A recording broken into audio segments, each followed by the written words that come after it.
Friends, आज के इस सेशन में आप सभी का स्वागत है।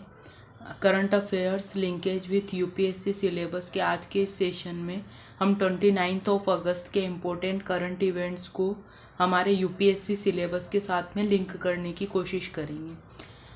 यहाँ जो सेशन है, इस सेशन में हम हमारी जो मेंस आंसर राइटिंग है उसको इम्प्रूव करने की कोशिश कर रहे हैं। और जो न्यू कमर्स हैं जिनको कि करंट इवेंट सारे मतलब जो करंट इवेंट्स आते हैं, चाहे वो न्यूज़पेपर में हो या कहीं पे वो रीड करते हैं, मैगज़ीन है, वहाँ से अपने मेंस के लिए क्या इम्पोर्टेंट है वो निकालने में अगर कोई प्रॉब्लम होती है तो वो इस सेशन को या इन वीडियोस को अगर कंटिन्यू करते हैं तो उनके लिए ये आसानी होगी समझ पाना कि कौन सा करंट इवेंट उनके लिए मेंस के लिए इम्पोर्टेंट है। और साथ ही साथ दिन भर में जो इम्पोर्टेंट करंट इवेंट है उनको हम कवर करते हैं ताकि आपको इधर उधर भटक के और चीज़ों को कलेक्ट करने में आपका टाइम वेस्ट ना हो। तो आप इस सेशन को कंटिन्यू करें और कंटिन्यूटी जब रखेंगे तभी आपके आंसर राइटिंग में इम्प्रूवमेंट आएगी और आपकी जो मेंस की जो प्रिपरेशन है वो एक अलग डायरेक्शन ले सकेगी। आप इन वीडियोस को कंटिन्यू कर सकें, इसके लिए आप इस चैनल को सब्सक्राइब कर लीजिए ताकि जैसे ही कोई वीडियो आप अपलोड होता है और आप उसको देख सकें और दिन भर के करंट इवेंट से अपने जो प्रिपरेशन के लिए इम्पोर्टेंट जो चीज़ है वो आपको एक जगह पे मिल सके। बिना टाइम वेस्ट किए अब हम आज के सेशन को शुरू करते हैं। जैसे कल के सेशन में हमने जो रुपया है उसका अंतर्राष्ट्रीयकरण इस टॉपिक को होलिस्टिक वे में देखने की कोशिश की थी, वैसा ही एक आर्टिकल है जिसके थ्रू हम भूजल जो स्तर होता है या भूजल का जो संकट है उस टॉपिक को होलिस्टिक वे में देखने की कोशिश करेंगे। ये जो आर्टिकल्स होते हैं, कुछ आर्टिकल्स ऐसे होते हैं जो कि हमको पूरा एक होलिस्टिक वे में डेटा उपलब्ध कराते हैं, कहाँ क्या समस्या है वो बताते हैं और उसका समाधान क्या हो सकता है, गवर्नमेंट क्या प्रयास कर रही है, वो सभी एक जगह पे कलेक्ट कर लेते हैं हमारे लिए। लेकिन इन आर्टिकल्स के साथ प्रॉब्लम ये होती है कि इनमें बहुत ज़्यादा फैक्चुअल चीज़ों को शामिल किया जाता है, तो उससे कैसे हमको हमारे इम्पोर्टेंट चीज़ें निकालनी है हम इस आर्टिकल के थ्रू यहाँ पे समझेंगे। और ये एक इम्पोर्टेंट टॉपिक भी है भूजल दोहन, तो जो कि हमारे सिलेबस में एक इम्पोर्टेंट रोल प्ले करता है और इससे हमेशा क्वेश्चन बनते हैं, तो इसको भी हम कवर कर लेंगे साथ में। अब ये जो टॉपिक है ये हमारे पेपर फर्स्ट जो जीएस का पेपर फर्स्ट है उसके साथ लिंक होता है। उसमें एक टॉपिक है विश्व भर में मुख्य प्राकृतिक संसाधनों का वितरण, अति महत्वपूर्ण भूगोलीय विशेषताएं, जल स्रोत व हिमावरण सहित में परिवर्तन और उनके प्रभाव। तो जल स्रोत आया, मतलब भूजल स्तर, भूजल जो है वो भी एक प्रमुख स्रोत है, उसमें क्या परिवर्तन हो रहे हैं उसके प्रभाव, ये एक टॉपिक है जो डायरेक्टली हमारे सिलेबस में मेंशन्ड है। अब इस आर्टिकल में हम देखेंगे कुछ डेटास दिए हुए हैं जो कि हमारी जो मंत्रालय हैं उनने दिए हैं, कुछ जो ग्लोबल लेवल पे जो संस्थाएं हैं उनके डेटा है। तो फर्स्ट जल शक्ति मंत्रालय ने अभी एक रिपोर्ट जारी की है, उसमें उसने बताया है कि जो अभी के जो आंकड़े कलेक्ट हुए हैं उसमें भारत में भूजल दोहन में सकारात्मक परिवर्तन आया है। मतलब पहले जब जो था वो भूजल दोहन ज़्यादा हो रहा था, अभी उसमें कुछ कमी देखी गई है। 2017 में यह 63.3% था, जो 2022 में 60% रहा है, यानी कि 248 अरब क्यूबिक मीटर से घटकर 240 अरब क्यूबिक मीटर हो गया है। तो ये डेटा हमारे लिए बहुत इम्पोर्टेंट है, जो कि क्लियर हमको बता रहा है कि हमारे भूजल स्तर के उपयोग में कमी आई है। नेक्स्ट इसमें ये बताया है कि जो 100% दोहन जो होता है, मतलब कि जितना लैंड में इकट्ठा हुआ था और उसका पूरा का पूरा जो हमने उपयोग कर लिया, उस वैसी स्थिति पंजाब, हरियाणा और राजस्थान में बनी हुई है। ये भी एक इम्पोर्टेंट डेटा है जिससे हमें ये पता चलता है कि कौन से ऐसे स्टेट हैं जो भूजल का बहुत ज़्यादा यूज़ करते हैं। तो ऐसे 3 स्टेट निकल के आए हैं, पंजाब, हरियाणा और राजस्थान। पंजाब और हरियाणा में हम जानते ही हैं क्योंकि वहाँ पे गेहूं की खेती बहुत ज़्यादा मात्रा में की जाती हैं।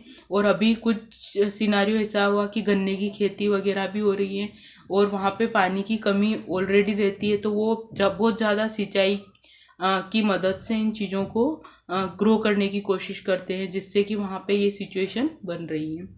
फिर उल्लेखनीय है कि दुनिया भर में भूजल का उपयोग लगभग 49% घरेलू और 45% सिंचाई में किया जाता है। पूरा जो ऑल ओवर जो भूजल का उपयोग है, या तो वो घरेलू यूज़ में आ रहा है या फिर सिंचाई में।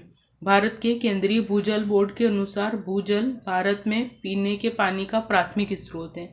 अब इससे ये मेंशन हो रहा है कि अगर इसमें थोड़ा भी कुछ परिवर्तन आता है तो किस तरीके से पीने के पानी की समस्या उत्पन्न हो जाएगी,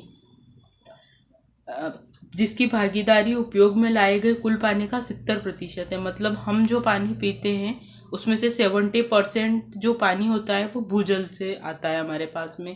तो एक इम्पोर्टेंट डेटा है कि कैसे अगर हम भूजल के को लेके अगर ध्यान नहीं देंगे तो पीने के पानी की दिक्कत हो सकती है।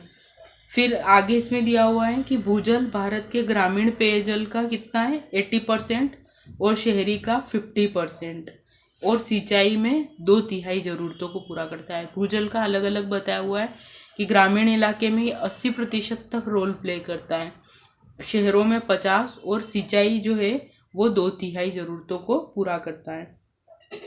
भारत के उत्तरी राज्यों में बीते 50 वर्षों में भूजल उपयोग में 500% से अधिक की वृद्धि हुई है। अब ये भी एक इम्पोर्टेंट फैक्ट है कि जब हम हमारे जियोग्राफिकल वे में जाके देखेंगे तो नॉर्थ वाला जो पार्ट है उसमें इसका उपयोग ज़्यादा बढ़ा है और वहाँ पे 500% से अधिक की वृद्धि देखी गई है। फिर विश्व बैंक जो है उसने एक आंकड़ा दिया है कि जो भारत है वो विश्व का सबसे बड़ा भूजल निकालने वाला देश है। तो ये सब जो डेटाज हैं इनका हम अलग अलग तरीके से हमारे आंसर को परफेक्ट बनाने की कोशिश जब करेंगे तो वहाँ पे इनका यूज़ करके हम बताएंगे कि कहाँ यूज़ होता है, किसके हम मन से तो कुछ चीज़ नहीं बोल सकते हैं। जब हम ऑथेंटिक डाटा रखते हैं तो उस डेटा का वेटेज भी बढ़ता है और हमारे आंसर के प्रति सामने वाले जो भी एग्जामिनर होता है उसका पॉजिटिव इम्पैक्ट बनता है। अब जो ये भूजल का जो क्षय हो रहा है उसके कारण क्या क्या है। इस सबसे बड़ा कारण है जनसंख्या की वृद्धि। 18% आबादी भारत में रहती है विश्व की, वहीं जल संसाधन का केवल कितना है 4% है, तो ऑलरेडी कमी है। और उसमें फिर हमारा जो उपभोग का जो पैटर्न है, जिस तरीके से हमारा क्रॉप पैटर्न रहता है उससे हम और ज़्यादा उसको चैलेंजिंग बना देते हैं। 1947 में भारत में प्रति व्यक्ति पानी की उपलब्धता थी 6042, 11 में घटकर 1545 और 21 में घटकर 1446 घन मीटर ही रह गई है। मतलब अब इतना ही पानी प्रति व्यक्ति मिल पाता है। तो लगातार ये घटता जा रहा है और 31 तक इसके 1367 और 50 तक 1140 प्रति व्यक्ति तक मिलेगा। तो मतलब भविष्य में जल संकट एक इम्पोर्टेंट मुद्दा बन सकता है और इसीलिए ये टॉपिक भी एक इम्पोर्टेंट टॉपिक बनता है। यूनेस्को की विश्व जल विकास रिपोर्ट है, उसके अनुसार वैश्विक शहरी आबादी का आधा यानी 240 करोड़ लोग, इसको छोड़ देते हैं अभी। इसमें फिर बताया गया है कि क्या क्या कारण है जिसकी वजह से ये चीज़ें हुई है। सबसे पहला कारण हमने देखा जनसंख्या, दूसरा हमने देखा कि सिंचाई के लिए अति भूजल दोहन जो होता है वो एक इसका इम्पोर्टेंट फैक्टर है। जलवायु परिवर्तन, जिससे कि जो हमारा मौसम परिवर्तन हो रहा है, मानसून के पैटर्न में बदलाव आ रहा है वो, और शहरों में जो हम कंक्रीट का जो निर्माण करते हैं, कंक्रीट से भवन निर्माण हुआ, सड़क निर्माण वगैरह, उससे भी ये जो भूजल दोहन है इसकी समस्या और ज़्यादा गंभीर होती जा रही है। तो यहाँ पे आपको कुछ फैक्ट्स मिल गए, कारण मिल गए, भारत कहाँ स्टैंड करता है वर्ल्ड लेवल पे, उसका क्या सिनेरियो आ रहा है वो मिल गया, किस सेक्टर में कौन से राज्य और कहाँ पे हम ज़्यादा दोहन कर रहे हैं वो भी आपको पता चल गया। अब एक इम्पोर्टेंट फैक्ट ये है कि भारत में कुल जल उपयोग का 80% उपयोग सिंचाई के लिए होता है। जो कि मुख्यतः भूजल से ही आता है। मतलब सबसे ज़्यादा हमको एक ये फैक्ट पता चला कि जो भूजल का जो उपयोग हो रहा है वो सबसे ज़्यादा सिंचाई में हो रहा है। तो कहीं ना कहीं हमको हमारे सिंचाई के पैटर्न में बदलाव करने की ज़रूरत है। अब इसमें गवर्नमेंट क्या क्या प्रयास कर रही है वो देख लेते हैं। तो सबसे पहले 2012 में हमारी राष्ट्रीय जल नीति लाई गई थी, जिससे कि बहुत कुछ सकारात्मक परिवर्तन आए।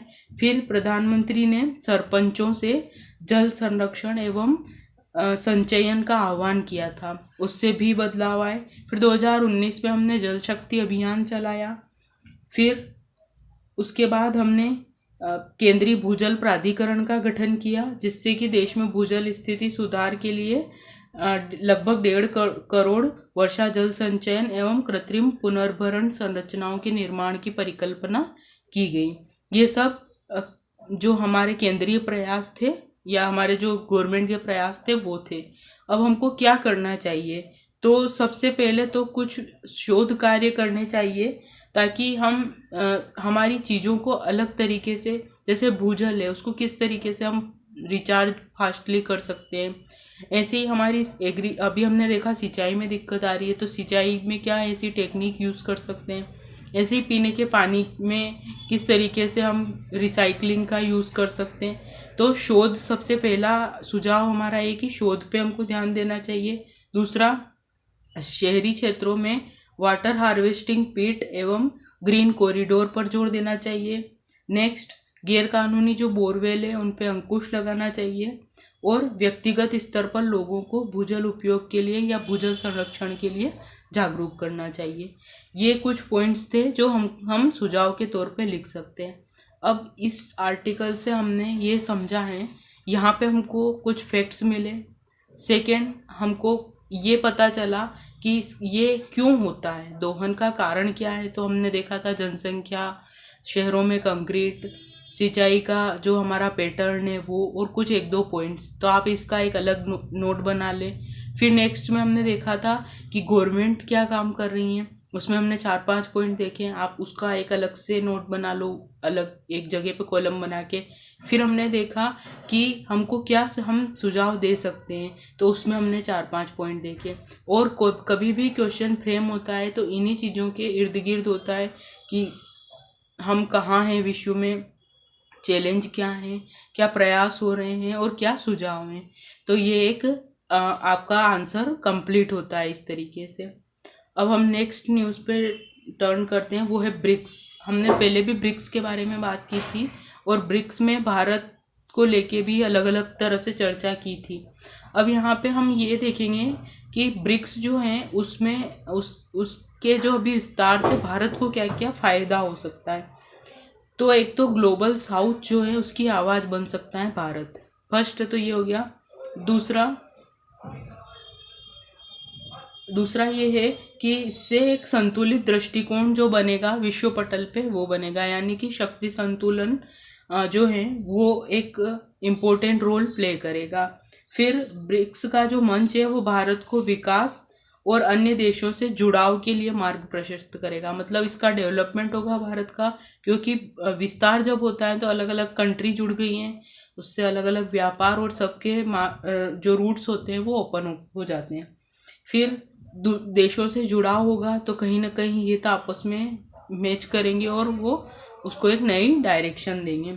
फिर अलग अलग कंट्रीज़ में निवेश के जो मार्ग हैं वो ओपन होंगे, तो ये फ़ायदा। फिर भारत एक उभरता बाजार है, तो इसकी जो बढ़ती तकनीकी क्षमता है और जो दूसरे देश है जहाँ पे कि किसी चीज़ की कमी होती है तो वहाँ पे हमारी अपॉर्चुनिटीज़ बढ़ जाती है।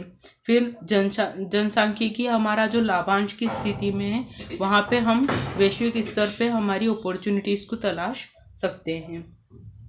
ऐसी क्षेत्रीय सुरक्षा, आर्थिक समावेशिता और सतत विकास, ये कुछ पॉइंट्स थे 6-7 जो कि आप अगर कहीं आता है कि ब्रिक्स के विस्तार से भारत को क्या लाभ है तो आप उस आंसर में लिख सकते हैं। नेक्स्ट है एक स्टेटमेंट दिया था प्रधानमंत्री जी ने कि नेट जीरो की प्रगति की सराहना की है, जो हमने मिशन नेट जीरो चला रखा है उसकी, और उसमें सौर ऊर्जा क्षमता है उसके बारे में बात कही गई है। एक इम्पोर्टेंट डेटा है जो आपको बहुत सारी जगह पे कोट करना है। ये पेपर 3 में आप ऊर्जा वाले में कर सकते हो, सौर ऊर्जा की क्षमता में कर सकते हो, नवीनीकरणीय ऊर्जा वाला क्वेश्चन आए वहाँ कर सकते हो। पर्यावरण प्रदूषण को रोकने के लिए या जलवायु परिवर्तन को कंट्रोल करने के लिए हम क्या कर रहे हैं वहाँ पे भी कर सकते हैं। तो इसमें बताया गया है कि 9 वर्षों में सौर क्षमता हमारी 54 गुना बढ़ गई है।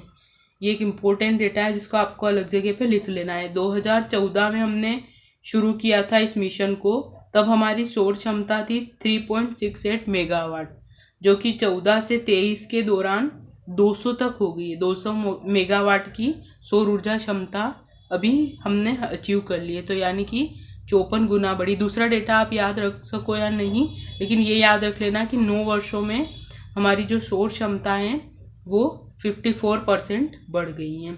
तो ये एक इम्पोर्टेंट डेटा था जिसको कि आपको नोट कर लेना चाहिए।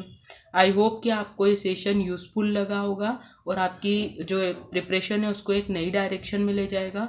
मिलते हैं कल नेक्स्ट वीडियो में। Thank you so much.